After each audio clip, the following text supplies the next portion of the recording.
There is a lake at the bottom of the ocean. It has shores, it has waves, and anything that falls into it dies within seconds. This isn't CGI, this isn't theory. Scientists filmed it, and what they saw after that threw away entire decades of what we thought we knew about life. Think about what that means.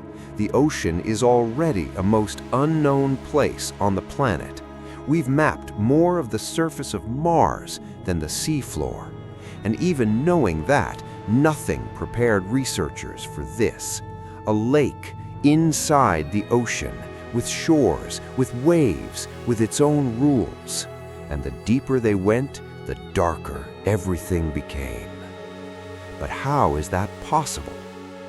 The ocean is not one uniform mass of water. It has layers, different temperatures, different densities, and sometimes those layers simply refuse to mix. Deep in the ocean, there are cracks in the seafloor where a mixture of hypersaline water, methane, and toxic gases escapes. That mixture is too heavy to dissolve into the surrounding water, so it doesn't dissolve. It gathers, it collects, forms edges, forms waves, becomes a lake inside the ocean. And what makes this even stranger is how stable these lakes can remain. Under normal conditions, water mixes, currents break barriers, waves move everything. But down here, the difference in salinity is so extreme that the layers resist each other. The heavier water sinks and stays trapped like liquid in a bowl. Scientists have observed actual shorelines forming where the brine abruptly meets the seawater. There are even ripples, wave-like movements sliding across the lake's surface, like on a normal lake. Except here, there is no wind, no weather, no sky, only darkness and pressure shaping an alien world in absolute silence. And the chemistry inside these lakes can be unbelievable. Some contain hydrogen sulfide in concentrations high enough to kill instantly. Others contain methane hydrates, toxic minerals, and sudden temperature changes within inches. In some cases, the chemical balance changes so quickly that animals crossing the edge die before they can react. It is less like entering water and more like crossing into acid. Scientists call this a brine pool, and the one found in the Gulf of Mexico is one of the deadliest environments on this planet. Now, stop everything, because this is where it starts getting truly dark. This pool sits 1,600 meters below the surface, without a single particle of light, with enough pressure to crush metal. And when researchers sent an underwater robot to investigate, they watched in real time what that water does to everything it touches. Shrimp, fish, paralyzed in seconds. Some simply froze in place and floated at the edge of the pool, motionless, as if something had switched off their bodies. And then comes the part nobody expected. At the exact edge of this thing that kills everything it touches, there was life. Not one isolated microorganism, an entire ecosystem. Mussels, tube worms, crabs, bacteria, all gathered exactly at the edge of the deadly lake, as if they were warming their hands around a fire capable of consuming them at any second.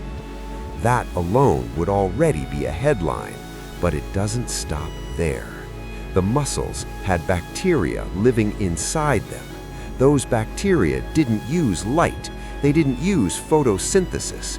They consumed the toxic gases coming out of the pool and converted them directly into energy. They built an entire food chain using poison as fuel. No sun, none of what we learned in school about how life works. Scientists call this chemosynthesis, and that simple word carries one of the most disturbing discoveries in modern biology. because we have always operated under one basic rule: no sun, no life. Light goes in, energy comes out, everything works. But these creatures were nearly 2 kilometers deep, in absolute darkness, in an environment that would kill a human being in moments, and not just surviving, growing, reproducing, living normally as if the rest of the world didn't even exist. And this is exactly where the story goes beyond the ocean. Because when you truly absorb this, that life can exist in total darkness, without sunlight, driven by pure chemistry at the bottom of the ocean, one unavoidable question appears in your mind. What if it's not just here? Europa is a moon of Jupiter covered in ice. Enceladus orbits Saturn and has active geysers launching vapor from its interior. Both have something in common that scientists confirmed. Beneath the ice, there are liquid oceans, real oceans, dark, deep, under enormous pressure, with chemical activity happening at the bottom. Sound familiar? It's not poetic speculation. It's the direct comparison astrobiologists make when studying brine pools.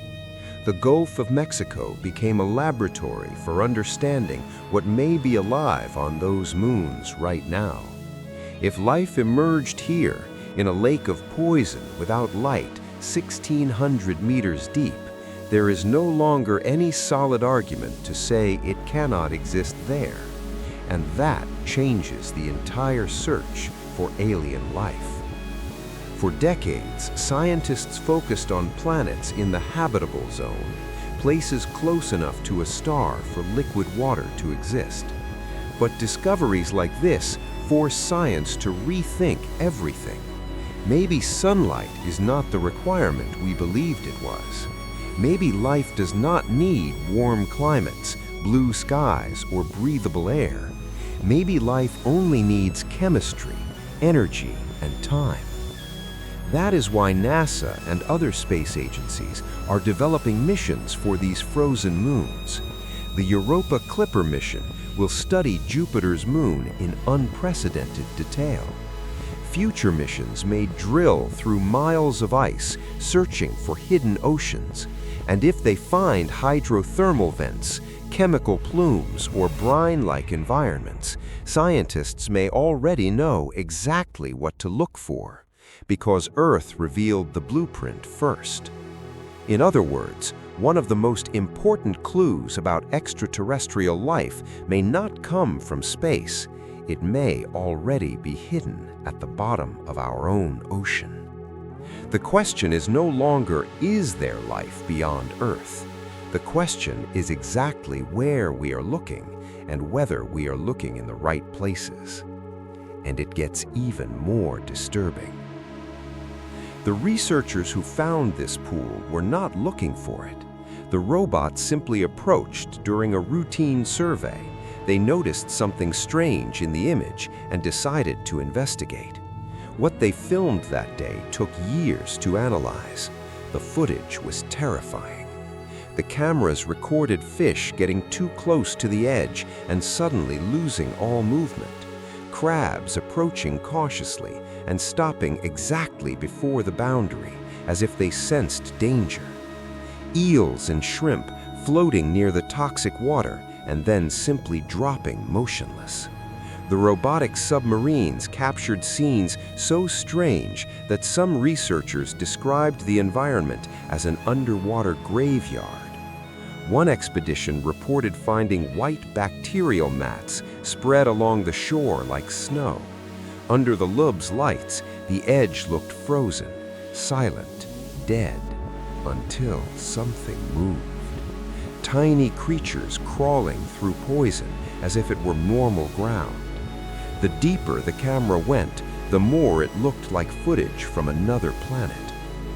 And to this day, there are organisms in that pool that have not been fully identified.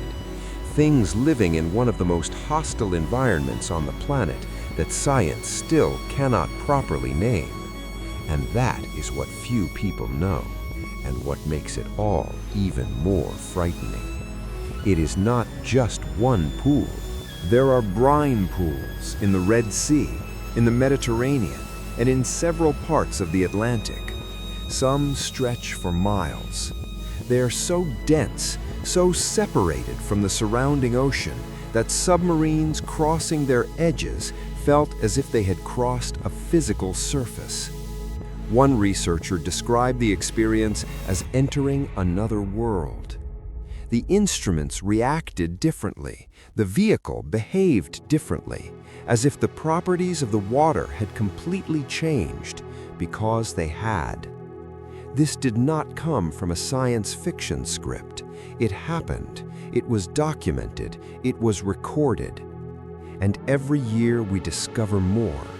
There may be thousands of these pools spread across the ocean floor right now, complete ecosystems functioning in total darkness, in conditions science considered lethal to any form of life less than 50 years ago.